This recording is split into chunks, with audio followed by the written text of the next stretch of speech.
Good morning, YouTube.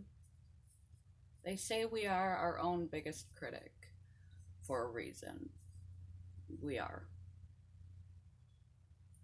You can have people hate, or you could have nobody hating, and you'll still hate on yourself. Oh, that was a stupid thing to say. I'm so ugly. I'm so old. I'm so lazy. I'm. Blah. That's vomit. And it's even worse when no one is being mean to you and you're being mean to you. Have you ever considered being your own biggest support? It's common knowledge that we're our own worst critic. We should also be our own greatest advocate. It's not because we are naturally disinclined.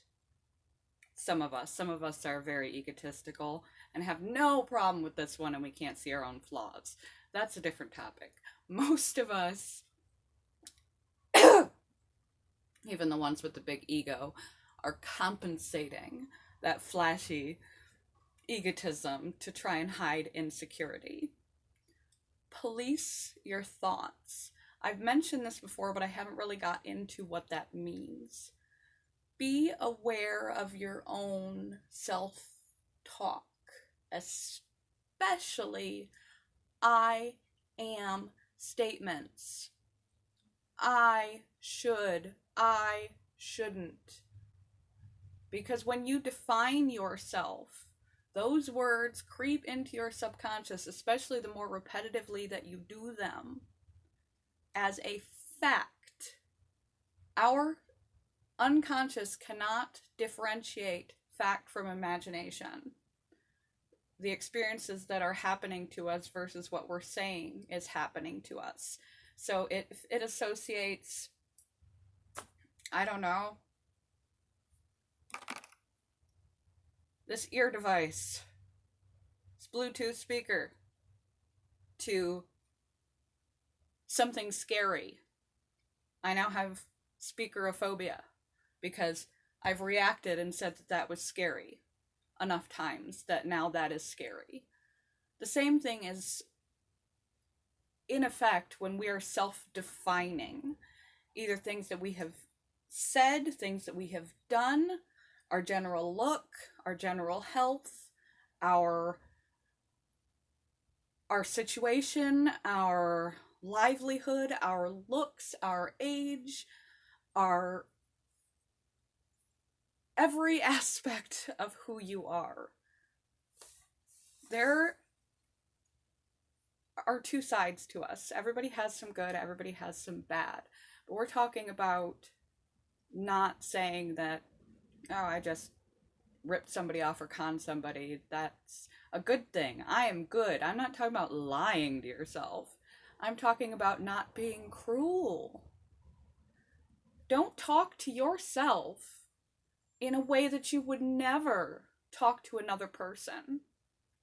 You may be totally unaware of the tapes that are playing in your head because they go so automatically because you've already conditioned your subconscious to make that your tape. But start to become observant of your own inner dialogue. That's what it means to police your thoughts.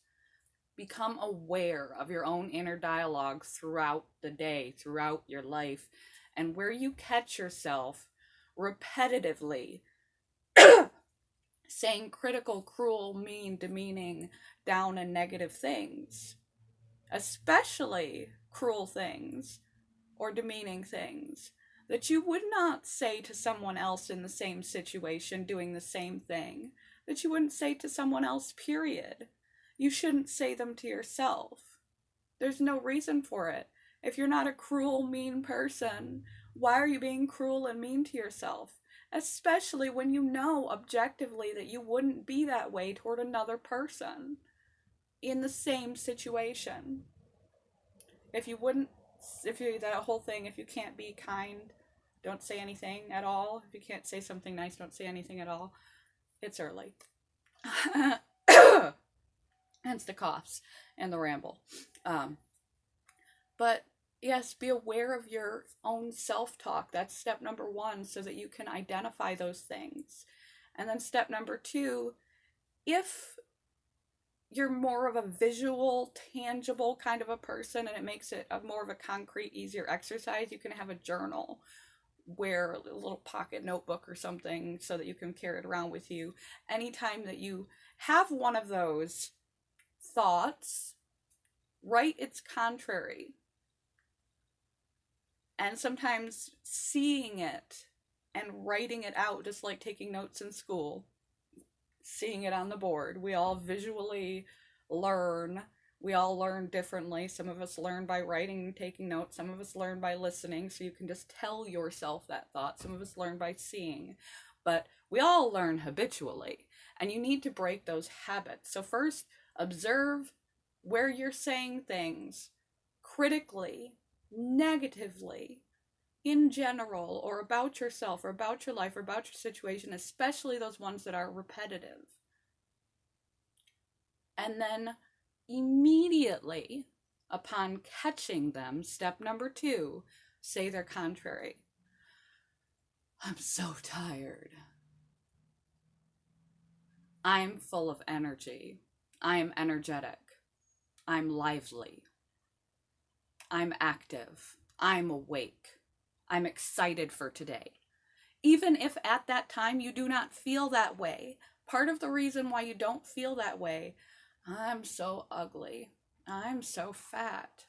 Part of the reason you don't feel that way is because you've habitually conditioned yourself to believe that that's not factual, and it's going to feel funny and it's going to feel cheesy to say positive things about yourself, to say good things about yourself, to not bash yourself. It's going to feel weird because it's new, and that's sad that it's new, that you are treating yourself the way that you would treat any other human being, kindly and factually and accurately and non-demeaningly and non-critically. But expect it to feel a little funny. And it's only funny because it's new, not because it's untrue.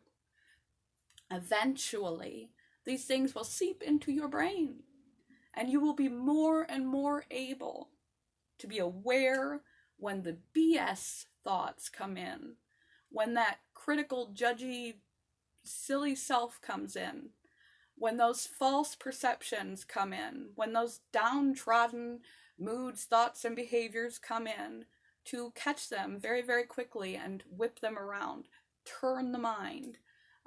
That's what that refers to. So police your thoughts, turn your mind. Please be kind to you. Be aware of what you think. And when you catch yourself being an asshole to yourself, immediately change those statements. I am beautiful. I'm smart. I'm well spoken enough.